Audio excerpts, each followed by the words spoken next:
¡Oído cocina! Vamos a ver. Cállate. Vamos a cambiar, Vale. Los créditos en la administración, adquisición, bueno, esto que siga lo mismo, ¿no? Se crea un fondo, ¿eh?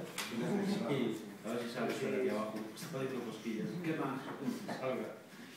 Esto, nada. Crédito a la vivienda, vale. Sí, nada. Nosotros sí que todo como está, ¿no? A ver, más. Todo. Comedores. Los comedores que nada, cual. Nada.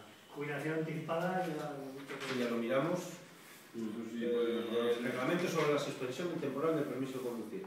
Esto ya lo habíamos mirado en el anexo, ¿no? Y hemos metido que sin ello suponga el pago de dietas o gastos de desplazamiento y traslado. O sea, poner el convenio y hemos puesto que se abonará el pago de dietas y desplazamiento. No se ha cambiado ese punto. Sí. Vale, con vacaciones, nada.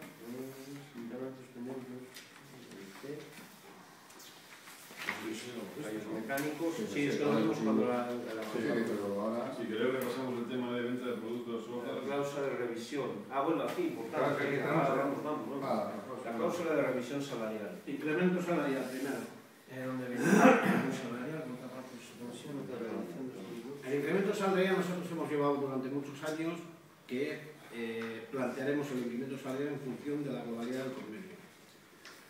No decimos incremento, no decimos número, no decimos dinero, no decimos nada. ¿Por qué? Porque es una forma de guardarte las espaldas, de no decir pido el 2% y luego tener que rebajar a 1 o al medio punto. De esta forma, en función de la globalidad y del resultado global del convenio, más menos, más te dan, menos pido, menos me das, más pido. Y entonces siempre tienes la puerta abierta a ajustar mucho más.